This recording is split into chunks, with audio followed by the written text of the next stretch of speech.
प्रतिमा के 8 मुखों का नामकरण भगवान शिव के अष्ट तत्व के अनुसार है। हर मुख के भाव व जीवन काल भी अलग अलग हैं। शर्व, भव, रुद्र, उग्र, भीम, पशुपति, ईशान और अंत में महादेव। यही अष्ट मूर्तियां पृथ्वी, जल, अग्नि, वायु, आकाश, यजमान सूर्य और चंद्रमा को अधिष्ठित किए हुए हैं। भगवान पशुपतिनाथ महादेव का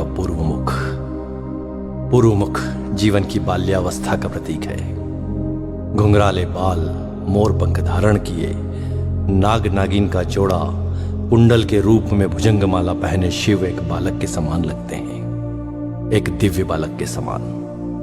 पूर्वामुखी यह मुख पूर्णतः शांत एवं आत्माराम सा लगता है।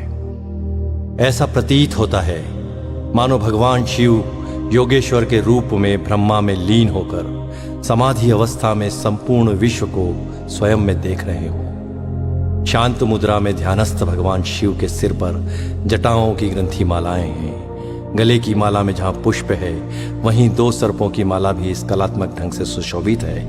ये दोनों कर्णाभूषण के रूप में कानों में लटकते हुए कुंडलों में से निकलकर अपने फनों को ऊपर उठाए हुए हैं। इस प्रकार ये दोनों कण समाधि अवस्था में लीन साधक की निश्चलता, दृढ़ता और तत्परता के हेतु 2 सजग प्रहरी के रूप में प्रतीत होते हैं। बड़ा अद्भुत है यह रूप भगवान पशुपतिनाथ का। भगवान पशुपतिनाथ का दक्षिण मुख जीवन की किशोर अवस्था का प्रतीक है। साथ ही यह श्रृंगार रस की मुद्रा में है।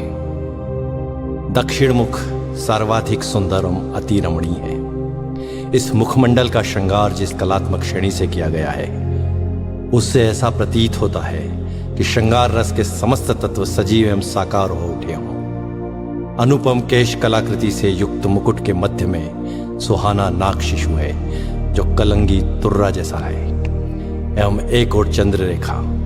यह सामंजस्य मुख की अलौकिक सुंदरता में अभिवृद्धि कर रहा है।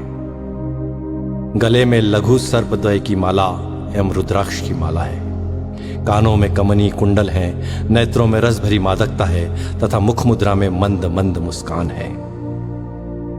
ऐसा लगता है मानो कुमार संभववर अपनी विवाह यात्रा पर चलते समय अपनी श्रृंगार लक्ष्मी की आत्ममोहिनी छवि को स्वयं में मुग्ध होकर रसमय हो रहे हैं। ऐसा है भगवान पशुपतिनाथ का दक्षिण मुख।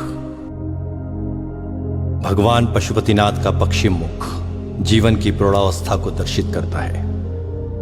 यह मुख महादेव जी का रौद्र रूप भी है। अधरोष्ट एवं नेत्र खुले हैं, मुख वक्र है, पोहें चढ़ी हैं, जटाजूट का अभाव है। सर्पों के साथ केश ग्रंथित हैं। गले में कनेर व आंकड़े के पुष्प की माला है।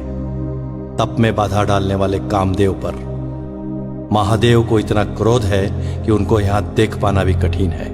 तृतीय नेत्र खुला है जिसमें से आंख की लपटें निकल रही हैं। अंगारे के समान धधकते तृतीय नेत्र का तप मुखमंडल पर छाया हुआ है।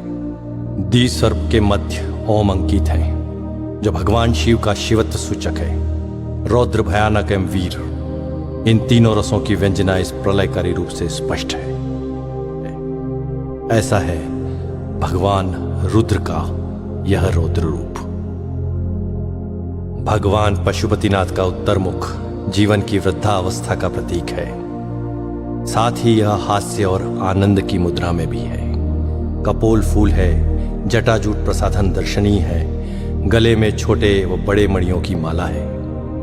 विशाल जटाजूट स्वतः ही श्रृंगार रूप में है। कर्ण कुंडल में सर्प झूल रहे हैं, अटखेलियां कर रहे हैं। मुख का वर्णन भी हास्य के अनुरूप ही है।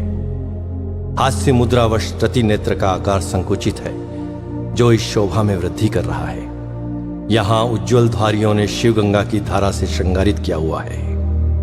ऐसा है भगवान महादेव का उत्तर मुख। एक और जहां प्रतिमा के 4 मुख जीवन की 4 अवस्था बाल्या, किशोर, प्रौढ़ और वृद्धावस्था को दर्शाते हैं, वहीं दूसरी ओर जीवन की 4 व्यवस्थाएं धर्म, अर्थ, काम, मोक्ष को भी परिलक्षित करती है। प्रतिमा के नीचे के 4 मुख जल प्रवाह से शरीत हो गए हैं, अतः वास्तविक रूप से विवेचन अब संभव नहीं है।